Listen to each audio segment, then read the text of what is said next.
नमस्कार विद्यार्थियों, आप सभी का जनरल नॉलेज के इस यूट्यूब चैनल पर स्वागत है। आज की इस वीडियो में आपके लिए जनरल नॉलेज व करंट अफेयर से जुड़े हुए कुछ महत्वपूर्ण प्रश्न विकल्प एवं उत्तर सहित प्रस्तुत हैं। आपसे निवेदन है कि इस वीडियो को अंत तक अवश्य देखिए और अपने मित्रों अन्य साथी विद्यार्थियों के साथ इस वीडियो को शेयर भी कीजिए। चलिए शुरू करते हैं आज का पहला प्रश्न। आज का पहला प्रश्न है, किस राज्य सरकार द्वारा कृषि उपज मंडी संशोधन विधेयक 2020 को पारित किया गया है? इस प्रश्न का सही विकल्प है ऑप्शन सी, छत्तीसगढ़। छत्तीसगढ़ की विधानसभा ने कृषि उपज मंडी संशोधन विधेयक 2020 को पारित कर दिया है। राज्य सरकार के अनुसार यह केंद्रीय कृषि कानूनों को समाप्त नहीं करता है, यह केवल राज्य के किसानों के हितों की रक्षा करता है।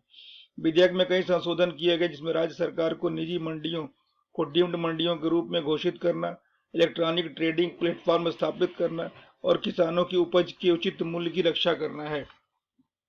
अगला प्रश्न है, इंडिया पोस्ट और किस देश के पोस्टल सर्विस के बीच समझौते पर हस्ताक्षर किए गए हैं? इस प्रश्न का सही विकल्प है ऑप्शन है, अमेरिका। इंडिया पोस्ट और पोस्टल सर्विस के बीच समझौते पर हस्ताक्षर किए गए हैं। भारत और अमेरिका के बीच डाक लदान के बारे में सीमा शुल्क डेटा के इलेक्ट्रॉनिक विनिमय के लिए इंडिया पोस्ट और यूएस पोस्टल सर्विस के बीच इस समझौते पर हस्ताक्षर किए गए हैं। भारतीय डाक का गठन 1954 में हुआ था। वर्तमान में इसके महानिदेशक श्री विनीत पांडे जी हैं। अगला प्रश्न है, परंपरा श्रृंखला 2020 national festival of museum and dance की शुरुआत किसके द्वारा की गई? इस प्रश्न का सही विकल्प है option B, M Venkaiah Naidu. Bharat के उपराष्ट्रपति एम वेंकैया नायडू द्वारा परंपरा श्रृंखला 2020 national festival of museum and dance की शुरुआत की गई है। यह महोत्सव 23 वर्षों से लगातार आयोजित किया जा रहा है। इस महोत्सव का आयोजन संयुक्त राष्ट्र संघ और नाट्य तरंगिणी के संयुक्त तत्वावधान में आयोजित किया जाता है। अगला प्रश्न है, सड़क परिवहन और राजमार्ग मंत्री श्री नितिन गडकरी द्वारा किस ब्रिज को दिसंबर 2020 तक पूरा करने की घोषणा की गई है? इस प्रश्न का सही विकल्प है ऑप्शन है, फेनी ब्रिज। सड़क परिवहन और राजमार्ग मंत्री श्री नितिन गडकरी ने दिसंबर 2020 तक फैनी ब्रिज को पूरा करने की घोषणा की है। इस ब्रिज के बन जाने से बांग्लादेश के क्षेत्र का बंदरगाह भारत के कोलकाता बंदरगाह से माल की आवाजाही में आसानी हो जाएगी। फेनी ब्रिज 1.8 किलोमीटर लंबा होगा और भारत में सबराम को बांग्लादेश के रामगढ़ से जोड़ेगा। अगला प्रश्न है, किस सोशल मीडिया कंपनी की सार्वजनिक नीति मामलों की प्रमुख अंकी दास ने अपने पद से इस्तीफा दे दिया है? इस प्रश्न का सही विकल्प है ऑप्शन बी, फेसबुक।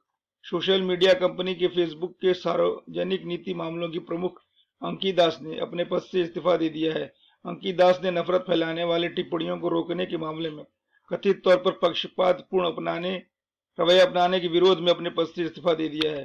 अगला प्रश्न है, केंद्र सरकार द्वारा देश के लिए गए अनलॉक 5 के तहत दिया गए दिशानिर्देशों को कब तक के लिए बढ़ा दिया है? इस प्रश्न का सही विकल्प है ऑप्शन डी, 30 नवंबर।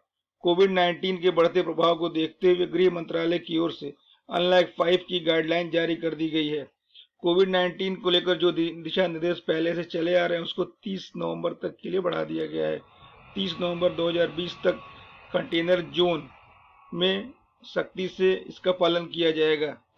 अगला प्रश्न है, अमेरिका द्वारा किस देश को 2.37 अरब डॉलर के हार्पून मिसाइल की डील को मंजूरी दे दी गई है? इस प्रश्न का सही विकल्प है ऑप्शन डी, ताइवान। अमेरिका ने ताइवान को हार्पून मिसाइल देने का फैसला किया है। हार्पून मिसाइल और भूमि पर लक्ष्यों पर हमला करने में सक्षम है। तालिबान द्वारा यह कहा गया है कि चीन से बढ़ते खतरे के बीच सुरक्षा व्यवस्था को मजबूत करने के लिए हार्पून मिसाइल सहायक सिद्ध होगी। यह मिसाइल विमानों, बंदरगाहों और औद्योगिक केंद्रों पर निशाना लगाने में सक्षम है। अगला प्रश्न है, किस एयरलाइन ने भारत में अपने यात्रियों के लिए कोविड-19 परीक्षण की सुविधा की शुरुआत की है? इस प्रश्न का सही विकल्प है option B, SpiceJet. SpiceJet ने भारत और संयुक्त अरब अमीरात में अपने यात्रियों के लिए BFS ग्लोबल के सहयोग से कोविड-19 के जांच की शुरुआत की है। एयरलाइन द्वारा अपने यात्रियों के लिए घर सहित अपने पसंद की जगह पर नमूने दे सकने की सुविधा प्रदान की जा रही है। अगला प्रश्न है, किस स्पेस एजेंसी द्वारा सोफिया ने चंद्रमा की सनलाइट सतह पर पानी की खोज की है?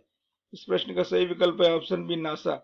अमेरिकी अंतरिक्ष एजेंसी नासा ने चंद्रमा के सतह पर पानी की खोज की है। पानी चंद्रमा की सतह पर ऐसे इलाके में मिला है जहां सूरज की किरण पड़ती है। यह खोज नासा की stratosphere on observatory for infrared astronomy ने की है। अगला प्रश्न है, फोर्ब्स की सर्वश्रेष्ठ नियोक्ता 2020 की वार्षिक सूची में किस कंपनी को शीर्ष स्थान पर रखा गया है? इस प्रश्न का सही विकल्प है ऑप्शन ए सैमसंग। फोर्ब्स द्वारा प्रकाशित विश्व की सर्वश्रेष्ठ नियोक्ता 2020 की सूची में दक्षिण कोरिया स्थित इलेक्ट्रॉनिक समूह सैमसंग इलेक्ट्रॉनिक्स ने प्रथम स्थान प्राप्त किया है। इस सूची में क्रम से दूसरे स्थान से 5वें स्थान तक अमेजन, IBM, माइक्रोसॉफ्ट और LG का नंबर है। इस सूची में भारत की HDFC बैंक को 176वां स्थान मिला है। धन्यवाद।